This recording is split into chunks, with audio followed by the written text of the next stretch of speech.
आज जो मामला मैं आपके सामने रखने जा रहा हूं, आप सुनेंगे तो हैरान हो जाएंगे। 11 फरवरी से 31 मार्च तक कस्तूरबा गांधी बालिका आवासीय विद्यालय, जो अनुसूचित जाति की बच्चियों के लिए होता है, अनुसूचित जनजाति की बच्चियों के लिए होता है, पिछड़े समाज से, पिछड़ा वर्ग से आने वाली बच्चियों के लिए होता है, जो समाज के वंचित वर्ग की बच्चियों की पढ़ाई के लिए कस्तूरबा गांधी बालिका विद्यालय होता है, वो बालिका विद्यालय कोरोना की महामारी के कारण बंद था। लेकिन इस दौरान जब 11 फरवरी से 31 मार्च तक कस्तूरबा गांधी बालिका विद्यालय बंद था,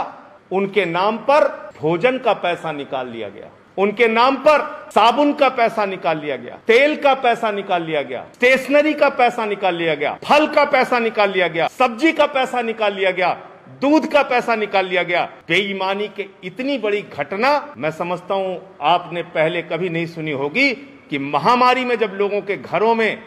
बच्चों की जान जा रही थी, बुजुर्गों की जान जा रही थी, माताओं बहनों की जान जा रही थी, उत्तर प्रदेश के बेसिक शिक्षा मंत्रालय के अधीन, यानी सतीश द्विवेदी जी के मंत्रालय के अधीन आने वाला कस्तूरबा गांधी बालिका विद्यालय, उसमें 9 करोड़ रुपए निकाल लिए गए और बच्चे मौजूद नहीं थे, उनकी उपस्थिति शून्य थी, बावजूद इसके भोजन और स्टेशनरी का पैसा निकाला गया।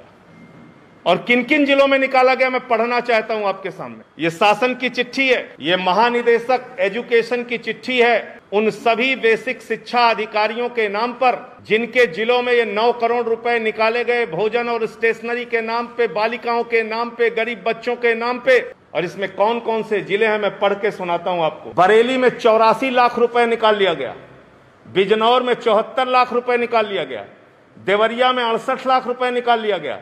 फतेहपुर में 31 लाख रुपए निकाल लिया गया, गाजियाबाद में 18 लाख रुपए निकाल लिया गया, गोंडा में 96 लाख रुपए निकाल लिया गया, काशीराम नगर में 31 लाख रुपए निकाल लिया गया, मऊ में 23 लाख रुपए निकाल लिया गया, मेरठ में 26 लाख रुपए निकाल लिया गया, मुरादाबाद में 39 लाख रुपए निकाल लिया गया, प्रतापगढ़ में 76 लाख रुपए निकाल लिया गया, रायबरेली में 63 लाख रुपए निकाल लिया गया, संत कबीर नगर में 38 लाख रुपए निकाल लिया गया, श्रावस्ती में 26 लाख रुपए निकाल लिया गया, सोनभद्र में 46 लाख रुपए निकाल लिया गया, सुल्तानपुर में 44 लाख रुपए निकाल लिया गया, उन्नाव में 47 लाख रुपए निकाल लिया गया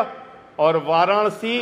देश के प्रधानमंत्री के संसदीय क्षेत्र में 37 लाख रुपए निकाल लिया। और ये मैं नहीं कह रहा हूं, ये शासन के महानिदेशक की चिट्ठी सभी बेसिक शिक्षा अधिकारियों के नाम पर है। उन्होंने कहा है कि 2020 में हमने नियम बनाया था, सारे बच्चों की फोटो, उनके क्लासेस की फोटो प्रेरणा पोर्टल पे अपडेट करोगे तब तुम्हें भुगतान होगा, तब तुम्हें पैसा मिलेगा। इसमें कोई अनियमितता होगी तो बेसिक शिक्षा अधिकारी, विभाग के अधिकारी सीधे तौर पे जिम्मेदार होंगे। और इसमें वो भी जिला शामिल है, सोनभद्र में भी कस्तूरबा गांधी बालिका विद्यालय से पैसा निकाला गया, जहां के प्रभारी मंत्री स्वयं बेसिक शिक्षा मंत्री सतीश द्विवेदी जी हैं। सतीश द्विवेदी जिसके प्रभारी मंत्री हैं, उस जिले में भी पैसा निकाल लिया गया। बच्चे हैं नहीं, बच्चों का पैसा खा रहे हो, बालिकाओं का पैसा खा रहे हो, अनुसूचित जाति, अनुसूचित जनजाति, पिछड़े वर्ग की बच्चियों का पैसा खा रहे हो। शर्म नहीं आती आपको? और खास तौर से उस आपदा, उस महामारी के दौरान जब लोगों की जान जा रही थी, लोग अपने परिवार वालों को बचाने में लगे हुए थे, ऑक्सीजन के सिलेंडर, बेड के इंतजाम में व्यस्त थे, शमशान की कतारों में इंतजार कर रहे थे अपने परिजन की लाश जलाने के लिए, उस वक्त ये पैसा खा रहे। आदित्यनाथ जी, मैं फिर आपसे कहना चाहता हूं, आपकी जीरो टॉलरेंस और ईमानदारी की बातें सिर्फ दिखावा मात्र है। बेसिक शिक्षा मंत्री के इतने घोटाले मैंने सामने रखे, बेसिक शिक्षा विभाग से जुड़े इस कस्तूरबा गांधी विद्यालय का इतना बड़ा मामला मैं सामने रख रहा हूं, आप क्या कार्रवाई करेंगे? पूरे उत्तर प्रदेश की जनता देखना और जानना चाहती है।